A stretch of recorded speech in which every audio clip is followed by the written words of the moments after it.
চট্টগ্রাম শহর থেকে মাত্র 1700 টাকা খরচ করে ঘুরে আসতে পারবেন লামার মেরিঞ্চা ভ্যালি থেকে। সাথে জুম করে থাকা 3 বেলা খাওয়া দাওয়া সবকিছু টিউটোরিয়াল থাকবে আজকের এই ভিডিওতে। ফার্স্টে চলে আসি চট্টগ্রামের নতুন ব্রিজে মানে শাহমানের সেতু। এখান থেকে চকরিয়া কক্সবাজার যাওয়ার অ্যাভেলেবেল বাস পেয়ে যাবেন। আমরা 120 টাকা করে দরদাম করে চকরিয়া যাওয়ার জন্য একটি বাস উঠে যাই। বাস উঠে রওনা দিই চকরিয়ার দিকে। এরপর চকরিয়া স্টেশন এসে আমরা গাড়ি থেকে নেমে যাই। স্টেশন থেকে আরেকটা গাড়ি নিতে হবে আমাদের মেরিঞ্চা ভ্যালি যাওয়ার জন্য। এখান থেকে মেরিঞ্চা ভ্যালি এবং আলীকদম যাওয়ার জন্য লোকাল চাঁদের গাড়ি আছে। এই স্টেশন থেকে চাঁদের গাড়ি নিয়ে মেরিঞ্চা ভ্যালি যাওয়ার জনপ্রতি ভাড়া হচ্ছে 80 টাকা করে এবং আলীকদম যাওয়ার জনপ্রতি চাঁদের গাড়ির ভাড়া হচ্ছে 110 টাকা করে। চাঁদের গাড়িতে একটা সমস্যা হচ্ছে একটা গাড়িতে বসতে পারে 14 জন। যতক্ষণ না একটা গাড়িতে 14 জন না পুরায় ততক্ষণ বসে থাকতে হবে। আজকে টুরিস্ট একটু কম থাকায় 14 জন পুরাইতে একটু সময় লাগবে, কিন্তু পাশে একটি বাস কাউন্টার আছে, ওইখান থেকে 30 মিনিট পর পরই গাড়ি ছাড়ে। বাসে করে এখান থেকে মেরিঞ্চা ভ্যালি যাওয়ার জনপ্রতি ভাড়া হচ্ছে 70 টাকা করে। বাস কাউন্টার থেকে জনপ্রতি 70 টাকা করে দিয়ে টিকিট কেটে মেরিঞ্চা ভ্যালির দিকে রওনা। মেরিঞ্চা ভ্যালি প্রবেশের আগে এনআইডি কার্ডের ফটোকপি অথবা বার্থ সার্টিফিকেটের ফটোকপি লাগবে। যাই হোক, মেরিঞ্চা ভ্যালির মোড়ে এসে আমরা গাড়ি থেকে নেমে যাই। মোড়ে নেমে পাশের এই রাস্তা দিয়ে হেঁটে হেঁটে পাহাড়ের উপর উঠতে হবে। চাইলে নিচের এই দোকান থেকে জরুরি কিছু জিনিসপত্র কিনে নিতে পারেন। এখান থেকে 10 থেকে 15 মিনিট হাঁটলে পৌঁছে যাবেন মেরিঞ্চা ভ্যালি রিসোর্ট। রাস্তার পাশেই দেখবেন মেরিঞ্চা ভ্যালি রিসোর্টের বড় একটা গেট, ওই দিক দিয়ে ভেতরে ঢুকে যাবে। রিসোর্টের ভেতর প্রবেশের পরপরই দেখি হালকা হালকা বৃষ্টি পড়তেছে। যাই হোক, ফার্স্টে চলে আসি ওনাদের অফিসের মধ্যে একটি বাসের ঘর আছে ওটার মধ্যে। রিসোর্টটা আমরা আগে থেকে কল দিয়ে বুক দিয়ে রাখছিলাম, এখন শুধু এন্ট্রি করব। রিসোর্টের নাম্বারটা আমি স্ক্রিনে দিয়ে দিব। এখন আসি টাকার কথায়। আমরা যে জুমঘরটা নিছিলাম ওটার এক রাতের ভাড়া 2000 টাকা। এই জুমঘরে 8 থেকে 10 জন পর্যন্ত থাকা যাবে, কিন্তু আমরা ছিলাম শুধু 4 জন। এখানে প্রতিজনের খাবারের প্যাকেজের দাম হচ্ছে 650 টাকা করে। খাবারের মধ্যে হচ্ছে দুপুরে ভাত, রাতে বারবিকিউ এবং সকালে খিচুড়ি। খাবারের মধ্যে কি কি থাকবে ওগুলো পরে বলতেছি। আপনারা চাইলে খাবার এখান থেকে না খেয়েও বাইরে থেকে খেয়ে আসতে পারবেন। এখানে যিনি ম্যানেজার ওনার নাম হচ্ছে আব্দুল্লাহ ভাই, উনি অনেক ফ্রেন্ডলি একজন মানুষ। কি হবে, মজা হবে,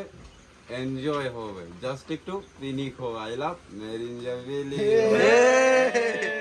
যাই হোক, ওখানের প্রসেসিং শেষ করে আমরা আমাদের জুমঘরের দিকে রওনা দিই। এখানে মেন জিনিস জুমঘরটা না, মেন জিনিস হচ্ছে বাইরের যে মাচাংটা আছে ওটাই। এই মাচাংটা দিয়ে বাইরে যে দৃশ্যগুলো দেখা যায় ওই অনুভূতিটা ভাষায় প্রকাশ করার মতো না। আমরা যখন জুমঘরে প্রবেশ করি তখন হালকা হালকা বৃষ্টি এবং হালকা হালকা বাতাস, আর মাচাংয়ের সামনে দৃশ্যটা দেখলে মনে হচ্ছে স্বপ্নের কোন রাজ্যের মধ্যে আছে। অনেকক্ষণ সবাই মিলে মাচাংয়ের মধ্যে আড্ডা দিই। কিন্তু সকাল থেকে কেউ বাড়ি নাস্তা করি নাই, তাই সবারই খিদে লাগছিল। তাই চলে আসি রিসোর্টের দোকানটাতে। একটা মিস্টার নুডলস নিই, যেটার দাম রাখে 50 টাকা। ওইটাতে ওনারা গরম পানিও দিয়ে দেয়। নুডলস খাইতে খাইতে দেখি আমাদের দুপুরের খাবার চলে আসছে। এরপর ওনাদের থেকে আমাদের দুপুরের খাবারটা বুঝিয়ে নিয়ে আমরা জুমঘরের দিকে রওনা। দুপুরের খাবারের মধ্যে ছিল সাদা ভাত, ডিম, মুরগির মাংস, আলু ভর্তা এবং ডাল। এবার সবাই মাচাঙের মধ্যে আড্ডা দিয়ে দিয়ে দুপুরের খাবারটা খেয়ে নিলাম। দুপুরের খাবার শেষ করে একটু রেস্ট করার পর বিকেলের দিকে চলে যায় আশেপাশের রিসোর্ট গুলো একটু ঘুরে দেখার জন্য। আমাদের পাশেই ছিল মেরিঞ্চা হিল রিসোর্ট। ওই রিসোর্টের জুমঘর গুলো অনেক সুন্দর। বিকেলের দিকে চলে যায় ওই রিসোর্টে ঘোরার জন্য। এই মেরিঞ্চা পাহাড়ে 12টার মতো রিসোর্ট আছে, আপনারা চাইলে সবগুলো রিসোর্ট ঘুরে দেখতে পারেন। আর রাতের বেলায় থাকবে মাচাঙের মধ্যে বসে সবাই একসাথে গানের আড্ডা।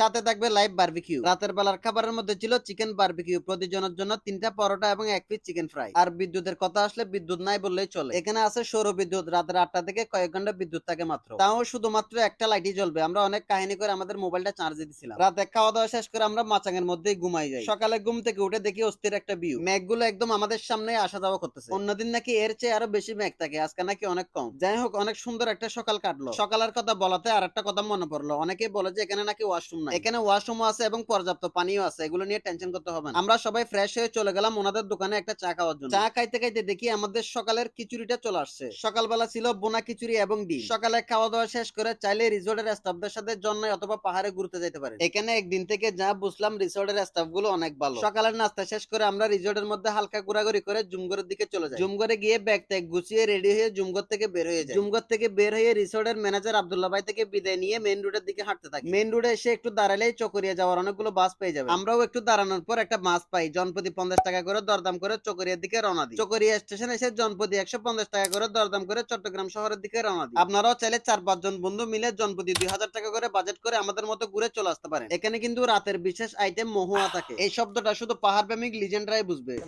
পিকনিক নেওয়াও যাবে, কিন্তু বন্ধু চলা যাবে না।